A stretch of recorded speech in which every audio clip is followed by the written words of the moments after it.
Թուրքիայի արտգործնախարար Հական Ֆիդանը Մոսկվա կատարած երկօրյա այցի ընթացքում հանդիպել է ՌԴ նախագահի օգնական Վլադիմիր Մեդինսկու հետ։ Այս մասին հայտնել է Հանրապետության արտաքին գործերի նախարարությունը։ Գերատեսչությունը հանդիպման օրակարգի մանրամասներ չի հայտնել։ Ավելի վաղ Թուրքիայի ԱԳՆ-ի աղբյուրը հայտնել էր, որ Ֆիդանը Ռուսաստան կատարած այցի ընթացքում ծրագրում է մայիսի 26-ին ընդունել ՌԴ նախագահ Վլադիմիր Պուտինի կողմից եւ հանդիպումներ ունենալ նախագահի օգնական Վլադիմիր Մեդինսկու եւ արտաքին հետախուզության ծառայության ղեկավար Սերգեյ Նարիշկինի հետ։ Մայիսի 27-ին նախատեսված է նրա հանդիպումը ՌԴ ԱԳՆ նախարար Սերգեյ Լավրովի հետ։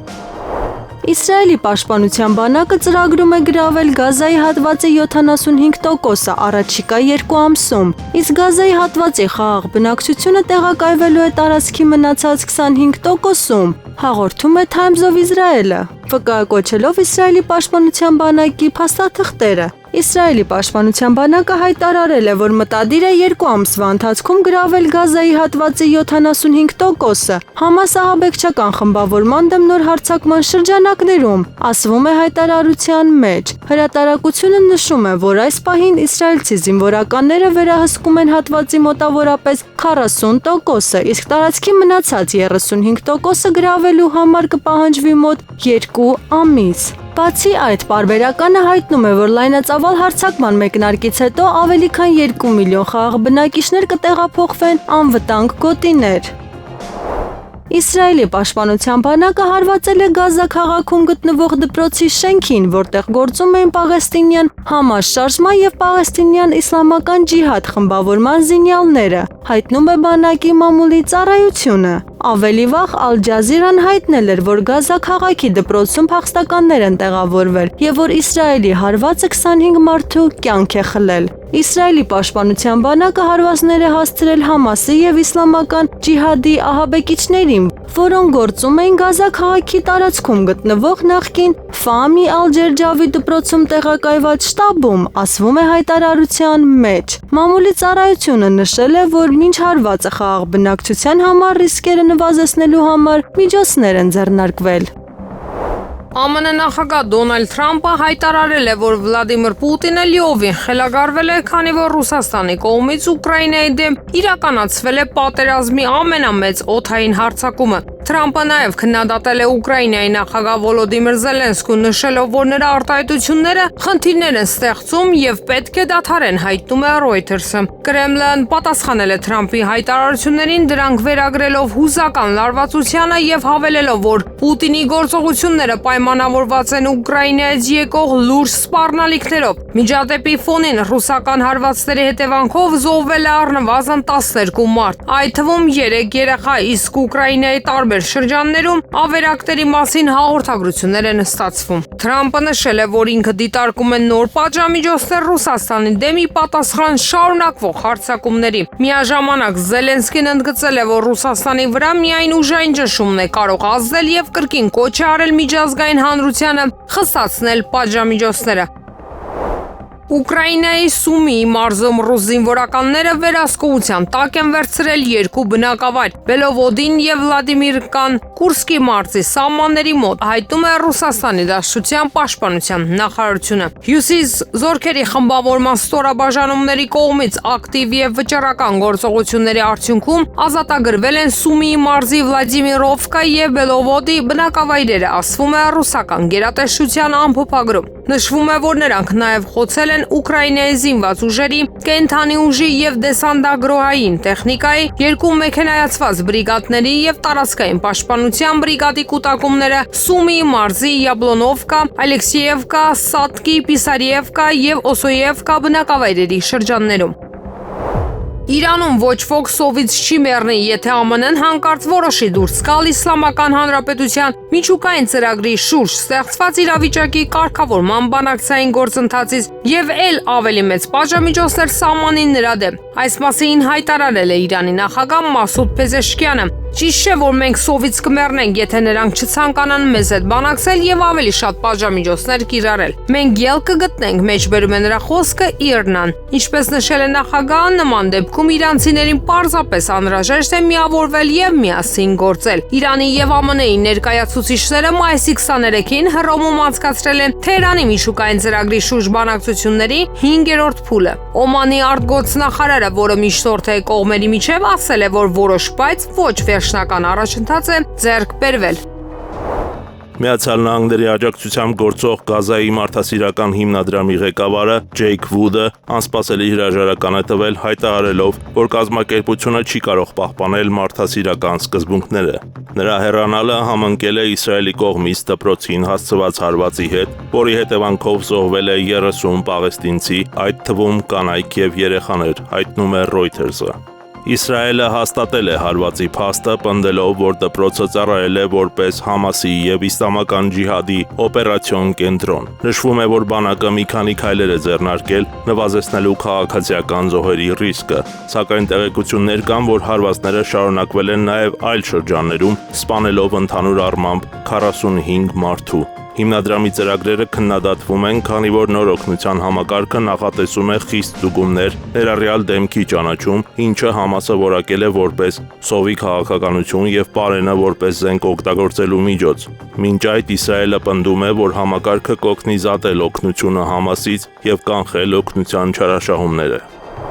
Քննչական կոմիտեից $590,000 հափշտակելու գործով կալանավորվել են քննչական կոմիտեի հանցագործությունների եւ մաքսանենգությունների քննության գլխավոր վարչություններից մեկի պետի ժամանակավոր պաշտոնակատար Գոր Թաթևոսյանը եւ եւս մեկ անձ։ Հակակոռուպցիոն կոմիտեից հաստատել են տեղեկությունները, նշելով, որ $590,000 հափշտակության գործով կալանավորվել է 2 անձ։ Ավելի վաղ հայտնի էր դարձել, որ ձերբակալության ընթացքում նշված անձին անհերքելի փաստերի ճնշման ներքո տվել են խոստովանական ցուցմունքներ։ Ձերբակալությունները այս պահին շարունակվում են։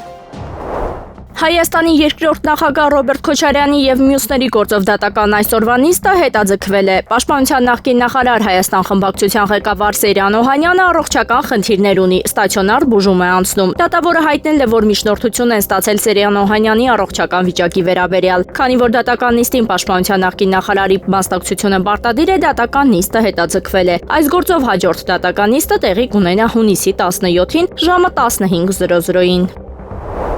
Եթե Ադրբեջանի մտահոգություններն անկեղծ են, թե Հայաստանի սահմանադրությունն ունի տարածքային պահանջներ Ադրբեջանից, այս դեպքում այդ մտահոգությունների ամենաուղիղ ճանապարհը խաղաղության պայմանագրի ստորագրումն է, ոչ թե չստորագրումը։ Արտաքին գործերի նախարարությունում այս մասին հայտարարել է արտգործնախարար Արարատ Միրզոյանը։ Այս պայմանագիրը ստորագրումից հետո մեր օրենսդրության պահանջների համաձայն պետք է անցնի վավերացման գործընթաց։ Առաջին հերթին պետք է դիմենք սահմանադրական դատարան, որը աշխարհում գոյություն ունեցող միակ մարմինն է, որն իրավասություն ունի մեկնաբանելու մեր սահմանադրությունը, ասել է Միրզոյանը։ Նա նշել է, թե Ադրբեջանին Հայաստանը պետք է ներկայացնի իր փաստարկները, լսի ադրբեջանական կողմին եւ փորձի լուծում գտնել։ Մեր առաքելությունն է փորձել լուծում գտնել։ Եթե կարողանանք պայմանավորվածություններ ձեռք բերել առաջիկայում նախարարական մակարդակով կամ վարչապետի եւ նախագահի մակարդակով նոր հանդիպումների, դա ողջունելի է եւ կողմ ենք այդպիսի հանդիպումներին, ընդգծել է Միրզոյանը։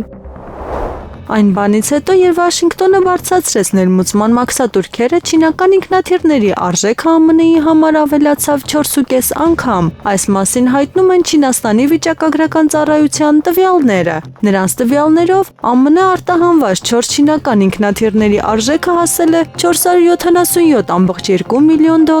կամ $119.3 միլիոն մեկ ինքնաթիռի համար։ 2024 թվականին Չինաստանը 9 ինքնաթիռ է վաճառել ԱՄՆ-ին $234.1 միլիոն։ Դրանից ամենաթանկն արժեցել է $47.3 միլիոն, իսկ մեկ ինքնաթիռի միջին արժեքը կազմել է մոտ $26 միլիոն։ Այսպիսով, մեկ տարվա ընթացքում չինական ինքնաթիռները ԱՄՆ-ում թանկացել են 4.6 անգամ կամ 359%-ով։ Եվրամիության պաշտոնյաները զգուշացրել են Վիետնամին Միացյալ Նահանգների հետ առևտրային բանակցություններում զիջումների չգնալ ի վնաս եվրոպական շահերի։ Այս մասին հայտնում է Reuters-ը, վկայակոչելով պաշտոնյաներին։ Ֆրանսիայի նախագահ Էմանուել Մակրոնի Վիետնամ այցից առաջ եվրոպացի պաշտոնյաները երկրին զգուշացրել են զգույշ լինել Սպիտակ տան հետ ծիճումների գնալու հարցում, ասվում է զեկույցում։ Գործակալության տվյալներով Վիետնամի առաջնորդներն ասել են, որ Եվրոպայի համար ԱՄՆ-ի հետ Վիետնամի անբարենպաստ գործարքները կարող են վտանգել ասիական երկրների հարաբերությունները ԵՄ-ի հետ։ Ամերիկյան ազդեցիկ The Hill հրատարակությունը ներկայացրել է ԱՄՆ նախագահ Դոնալդ Թրամփին փոխարինողի դերի համար 7 հնարավոր հավակնորդների ցուցակը 2028 թվականի ընտրություններում հանրապետականների կողմից առաջադրվելու համար։ Այդ ցուցակում ընդգրկելով նրա ավագ որդուն, տեղեկացնում է Armen Press-ը։ Թրամփի ավագ որդին Դոնալդ Թրամփ կրտսերը անցյալ շաբաթ ակնարկել էր, որ չի բացառում հնարավոր մասնակցություն ընտրությունների Սպիտակ տնից իր հոր հեռանալուց հետո, ասվում է հրապարակման մեջ։ Նախագահ Թրամփին ավելի վաղ ակնարկել էր փոխնախագահ Ջեդի Վենսի եւ պետքարտուղար Մարկո Ռուբիոյի թեկնածությունները։ Կարծում եմ, որ Վենսը ֆանտաստիկ փայլուն տղա է, ասել էր ԱՄՆ նախագահ NBC-ին տված հարցազրույցում։ Մարկոն հրաշալի է, նրանցից շատերն են հրաշալի, ես նաեւ հսկայական միասնություն եմ տեսնում, բայց անշուշտ կարելի ասել, որ երբ ինչ-որ մեկը փոխնախագահ է, եթե այդ մարդն աչքի են կնում, կարծում եմ այդ մարդն առավելություն կունենար։ Ռուսական բանակը կկարողանա հարվածներ հասցնել Ուկրաինային օգտագործելով մինչև 1000 անօդաչու թռչող սարք, ԱԹՍ։ Այս մասին հայտնում է The Economist բրիտանական հրատարակությունը վկայակոչելով աղբյուրներին։ Հրատարակության համաձայն Ուկրաինայի գլխավոր խնդիրը ռուսական անօդաչու թռչող սարքերի քանակն է, որոնց հակաօդային պաշտպանության համակարգերը չեն կարողանում գլուխ հանել։ Հոդվածում նշվում է, որ եթե անգամ ուկրաինական բանակին հաջողվի կայունացնել առաջագիծը, հակաօդային պաշտպանության հետ կապված դժվարությունները միայն կմեծանան։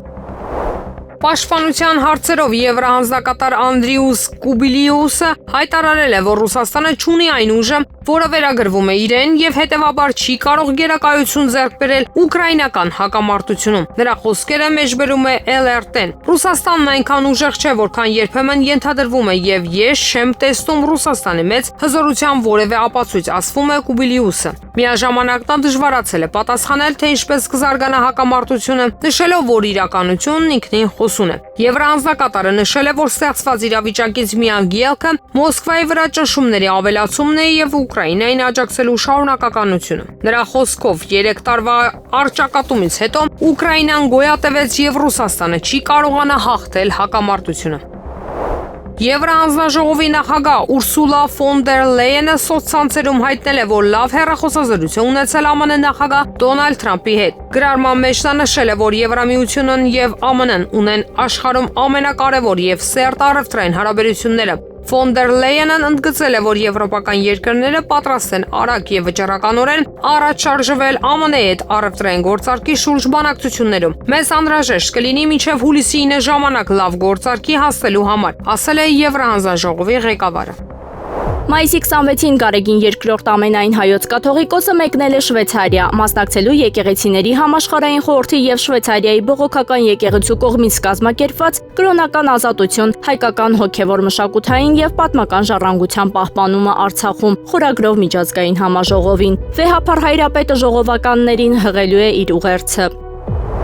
Բանակը համալրելու համար ոչ թե պատժողական քաղաքականություն պետք է որդեգրել, այլ խրախուսական։ Այս մասին իր Facebook-յան էջում գրել է անձնագրային եւ վիզաների վարչության նախկին պետ մնացական Բիչախչյանը։ Ինչ եք ուզում անել, նոր ծնված երեխային ասում ենք դու գումարային պարտքով ես ծնվում, հակառակը պետք է անել, ով 1 տարի ծառայի ստանա 10 միլիոն, 2 տարի ծառայի 20 միլիոն։ Պետություն քաղաքացի հարաբերություններում փոխադարձ պարտավորության կապը պետք է ամրագրել։ Պետություն, ես քեզ տալիս եմ զինվոր, դու էլ զինվորի կյանքը բարելավի։ Բոլորիս էլ հայտնի է, որ բանակի համալրման խնդիր ունենք, բայց սա լավագույն լուծումը չէ։ Գույքային տարբերակում դնելով հասարակությունն ու բանակը բաժանում ենք աղքատների ու հարուստների։ Խորը վերլուծեք, փոփոխությամբ արտագաղթը չխթանեք ավելի։ Բացի այդ, փոփոխությունը հակասահմանադրական է, որի մասին գրված է հենց ազգային ժողովի կողմից տրված եզրակացությունում։ Ինչպես քաղաքացիություն ստանալը, այնպես նաև դադարեցնել անձի սահմանադրական իրավունքն է։ Գույքային խտրականությամբ արգելվում է տարբերակում դնել, ով հարուստ է,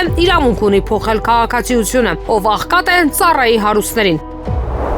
Գերմանիան պետք է Լիտվայից դուրս բերի Բունդեսվերի բրիգադը, որը տեղակայված է Ռուսաստանի հետ սահմանին։ Նման պահանջով հանդես է եկել Գերմանիայի падգամավոր Սարա Վագենկնեխտը։ Մենք պահանջում ենք Բունդեսվերի հեռացումը Լիտվայից, դա շատ ավելի խելամիտ կլիներ, քան Ռուսաստանի դեմ պատժամիջոցների հերթական փաթեթի սահմանումը, հայտարարել է падգամավորը։ Նրա խոսքով պետք է դասեր քաղել պատմությունից եւ ռազմատենչ հայտարարությունների փոխարեն կարգավորել հարաբերությունները Մոսկվայի հետ։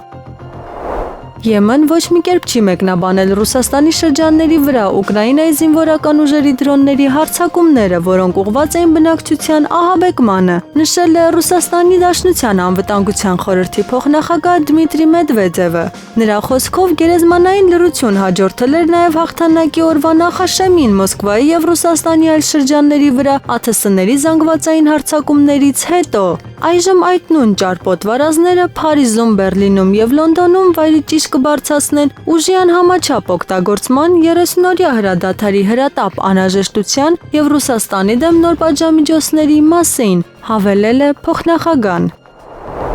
Ուկրաինայում հատուկ գործողությունը կավարտվի նրանով, որ Կիևը ստիպված կլինի ստորագրել կապիտուլյացիան։ Հակամարտության նման ելք է կանխատեսել ԱՄՆ կենտրոնական հետախուզության վարչության նախկին վերլուծաբան Լարի Ջոնսոնը։ Ոմանք ասում են, որ Ռուսաստանը ստիպված կլինի զիջումների գնալ, ոչ ՌԴ կհաղթի եւ Ուկրաինան ստիպված կլինի անվերապահորեն հանձնվել, ասել է նա։ Նրա խոսքով Ռուսաստանի կողմից զիջումների անհրաժեշտության մասին խոսակցությունները ավելի ուժեղ կողմին թույլատնելու փորձեր են։ Ջոնսոնը հավելել է, որ Ուկրաինայի ներկայիս իրավիճակի համար պատասխանատու են ԱՄՆ-ն եւ ՆԱՏՕ-ի երկրները, քանի որ առանց նրանց օգնության հակամարտությունն այդքան հեռուն չէր գնա։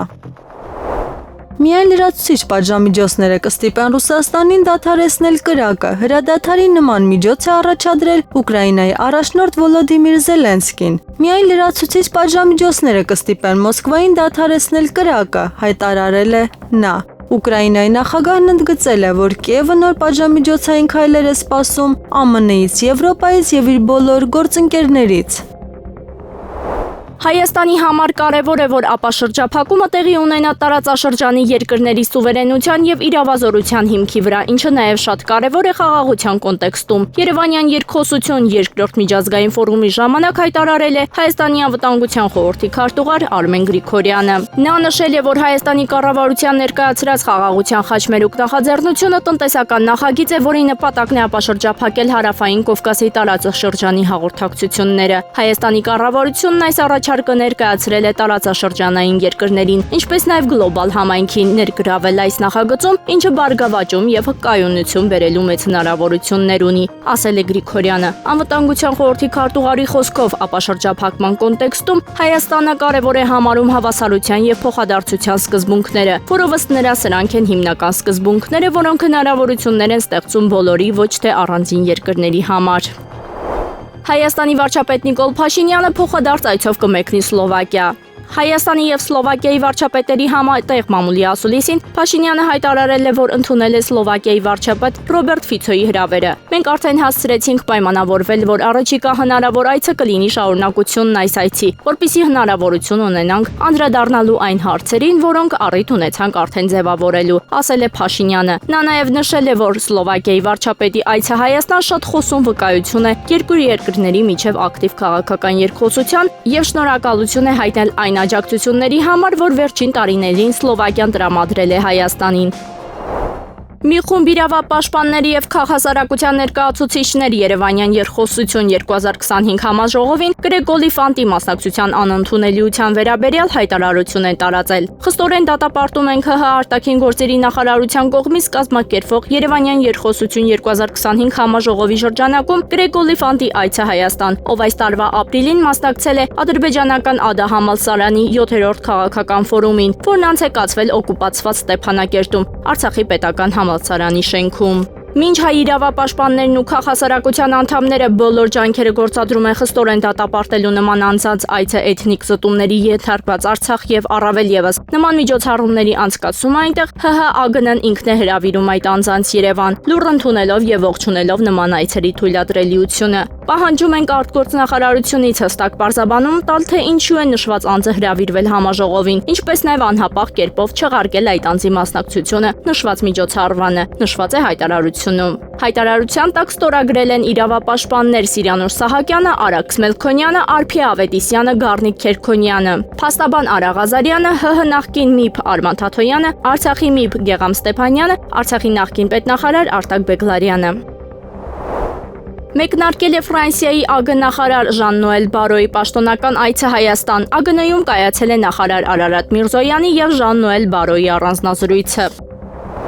Երևանում մայիսի 26-ին մեկնարկել է Երևանյան երկխոսություն 2025 միջազգային համաժողովը։ Բացման խոսքով հանդես է եկել արտաքին գործերի նախարար Արարատ Միրզոյանը։ Համաժողովին մասնակցում են նաև վարչապետ Նիկոլ Փաշինյանը, կառավարության այլ անդամներ եւ պաշտոնյաներ։ Երկօրյա պաշտոնական այցով Հայաստանի Հանրապետություն է ժամանել Սլովակիայի Հանրապետության վարչապետ Ռոբերտ Ֆիցոն։ Համաժողովին մասնակցում են նաև Չեռնոգորիայի արտաքին եւ եվրոպական գործերի փոխվարչապետ Ֆիլիպ Իվանովիչը, Հունգարիայի արտաքին գործերի նախարար Պետեր Սիյարտոն, ինչպես նաև Ֆրանսիայի արտաքին գործերի նախարար Ժան-Նոել Բարոն։ Ֆորումի ժամանակ իր ելույթում վարչապետ Նիկոլ Փաշինյանը անդրադարձել է Ադրբեջանի հետ հարաբերություններին եւ խաղաղության պայմանագրին։ Նա ընդգծել է, որ խաղաղության պայմանագրի ստորագրումը լուծում է բոլոր հնարավոր խնդիրները Հայաստանի եւ Ադրբեջանի միջև։ Ադրբեջանի հետ կարողացել ենք համաձայնեցնել խաղաղության եւ միջպետական հարաբերությունների հաստատման մասին համաձայնագրի նախագիծը։ Փաստաթուղթը վերջնական տեսքի ենք բերել եւ ավարտել ենք նախագծի շուրջ բանակցությունները։ Եթե սահմանադրական դատարանը որոշի, որ խաղաղության պայմանագիրը չի համապատասխանում մեր սահմանադրությանը, ապա այդ դեպքում ես կնախաձեռնեմ սահմանադրական փոփոխություններ։ Խաղաղության գործընթացն ու խաղաղության պայմանագիրը չպետք է բաց թողնվեն, ասել է վարչապետը։ Փաշինյանը նշել է նաեւ, թե հասարակությանը կհամոզեն, որ այդ փոփոխություններն արվի, որպեսզի Հայաստանը հասնի տևական խաղաղության։ Ազգային ժողովում չեղարկվել է վճարի դիմացին որական ծառայությունից ազատվելու մասին նախագծի քննարկումը։ Ազգային ժողովի պաշտպանության եւ անվտանգության հարցերի հանձնաժողովի փոխնախագահ Արմեն Խաչատրյանը նշել է, որ պատճառը այլ հրատապ քննարկման հարցերն են։ Քաղաքացիական պայմանագիր խմբակցության падգամավոր Հայկ Սարգսյանն էլ, ով նախագծի հեղինակն է, նշել է, թե հանրային լայն շրջանակները մեծ սպասում ունեն նախագծից։ Ցավում են, որ որոշում է կայացվել նիստը հետաձգելու, քանի որ օրենքի նախագծի մեկ օր շուտ ընդունումը կանխելու է Հայաստանից արտագաղթ եւ քաղաքացիությունից հրաժարվելու արատավոր երևույթը, որ մենք այսօր Հայաստանի Հանրապետությունում ունենք եւ այն խեղված վիճակը, որը առկա է զորակոչի համակարգում։ Հետամուտ պետք է լինենք, որպեսզի մինչեւ առաջիկա զորակոչի օրը, այսինքն մինչեւ հուլիսի սկիզբ, օրենքը ընդունվի երկու ընթերցումներով եւ մտնի օրինական ուժի մեջ, իր հետ բերելով բոլոր այն դրական հանգամանքները, որոնք ես նշել եմ, ասել է նա։ Հիշեցնենք, որ որոշման նախագծի համաձայն առաջարկվում է սահմանել 24 ամսից պակաս ժամկետով պարտադիր զինվորական ծառայություն անցնելու հնարավորություն, 1 ամիս ժամկետով ծառայություն անցնելու դեպքում 20 միլիոն դրամ եւ 6 ամսով ծառայություն անցնելու դեպքում 15 միլիոն դրամ պետբյուջե վճարելու պայմանով։ Փաշինյանն ուզում է ստեղծել աղքատների բանակ։ Այս մասին Եվրոմեդիա 24-ի հետ զրույցում ասել է ռազմական փորձագետ Դավիթ Ջամալյանը։ Նա նշել է, որ Հայաստանի իշխանությունների պատկերացումներում հզոր բանակ չկա, ուստի շարժվում են ապառազմականացման ճանապարհով։ Կրկահաճո իշխանության համար խաղաղության օրակարգը ըստ իրենց անխուսափելի մի բան է, ամեն ինչ հանձնելով, ամեն ինչ զիջելով, խաղաղություն են բերում։ Ապա իրենց կոնցեպտի մեջ, իրենց ընկալումներում գոյություն չունի հզոր բանակի պատկերացում, չկա հզոր բանակի հեռանկար, որովհետև իրենք ըստ իրենց բերում խաղաղություն, խաղաղության օրակարգում չպետք է լինի իմաստիկ, իբր իմաստ չունի ավելի մարդանակ հզոր բանակի կարևոր լինելը։ Իհարկե բացահայտ այդ մասին չեն ասում, բայց իրենց արարքները, իրենց ձեռագիրը հուշում է, որ իրենք հենց այդ կոնցեպտի կողմնակիցն են։ Ադրբեջանն էլ պահանջում է ապառազմականացում վերադել։ Հիմա այս բարեփոխում ասվածի լոգիկան իհարկե իրենք քողարկում են իբր բանակի համար օգտակար ինչ-որ հեռանկարով, այդ շղարշով, իբր թե գումարներով ունելու են ավելի բանակի մարզունակությանը բարձրացնելուն եւ այլն, բայց իրականում տեսեք, բանակը քանդելու, բանակը ավերելու, բանակին բարոյական հարված, ոչ միայն բարոյական հարված հասցնելու ամենակարճ ճանապարհն է հնարավորություն տալը, որ ով ավելի միջոցների տեր է իր երեխային արտոնյալ կարգով ծառայի։ Ըստ էության իրենք հիմա գումարով հնարավորություն են տալիս, որպեսզի մարդկանց մի ինչ-որ հատված իրենց երեխեքին ծառայության տա արտոնյալ տարբերակով։ Ինչ է ստացվում, մի շատ նվաստացնող, շատ այսպես բացասական ու վտանգավոր բարոյահոգեբանական աուրայով արտահայտություն կա աղքատի բանը։ Կայացել է Բագրատ Սրբազանի «Ինքներս մեզ հաղթելով» գրքի շնորհանդեսը։ Գիրքն ուղեցույց է Հայաստանի շուրջ ծանրացած մարտահրավերներին դիմակայելու, ավելի ամուր եւ հոգեվոր արժեհամակարգով Հայաստան կառուցելու մասին։ Թե ինչ պետք է անի հայոց եկեղեցին պետական կառավարման համակարգի եւ ազգային ինստիտուտների բարելավման համար, ինչպես պետք է պետությունն օգտագործի եկեղեցու ներուժն ու հավատի ուժը։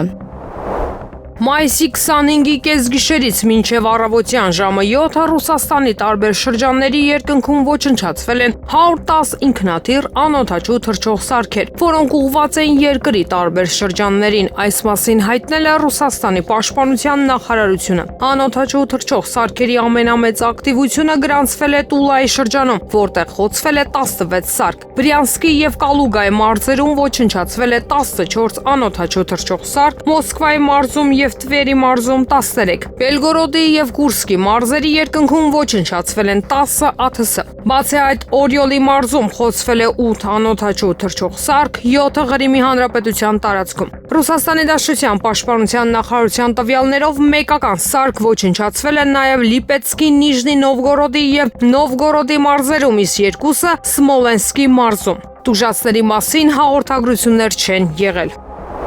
ԱՄՆ կառավարությունը որոշել է դուրս բերել իր զորքերի մեծ մասը Սիրիայից, ծրագրելով զինվորներին թողնել միայն մեկ ռազմաբազայում որպես խորհրդանշական ներկայություն։ Այս մասին գրում է թուրքական Թուրքիա թերթը, հղում անելով ազգային անվտանգության գործակալություններին։ Հրատարակությունը նշում է, որ այս որոշման հիմնական պատճառը ԱՄՆ նախագահ Դոնալդ Թրամփի մերձավոր արևելքի խնդիրներին միջամտելու դժկամությունն է։ Ըստ հոդվածի, ամերիկացի առաջնորդը վախենում է, որ սա որևէ էական օգուտ չի բերի Վաշինգտոնին։ Մալթայի վարչապետ Ռոբերտ Աբելան հայտարարել է, որ իր երկիրը մոտ ապագայում կճանաչի Պաղեստինի անկախությունը։ Մալթայում արդեն Պաղեստինի դեսպան կա եւ 2024 թվականին երկիրը պաշտպանել է ՄԱԿ-ի գլխավոր ասամբլեայի բանաձևը, որը ճանաչում է Պաղեստինի կազմակերպությանը լիիրավ անդամակցության իրավունքը, բայց դեռ պաշտոնապես չի հայտարարել Պաղեստին պետության ճանաչման մասին։ Ըստ Աբելայի հայտարարությունը կհրապարակվի հունիսի 20-ին Սաուդյան Արաբիայի եւ Ֆրանսիայի կողմից ՄԱԿ-ի աջակցությամբ կազմակերպված միջազգային համաժողովում։ Մալթայի իշխանությունների ներկայացուցիչները հասկացրել են, որ իրենց երկիրը միակը չի լինելու, որը կհայտարարի Պաղեստինի ճանաչման մասին համաժողովում։ Ըստ Աքսիոսի, Ֆրանսիան նույնպես մտադիր է հունիսին ճանաչել Պաղեստինի անկախությունը։ Ֆրանսիայի նախագահ Էմանուել Մակրոնը խոսել է 2025 թվականի ապրիլին առաջիկա ամիսներին նման հայտարարություն անելու պլանների մասին։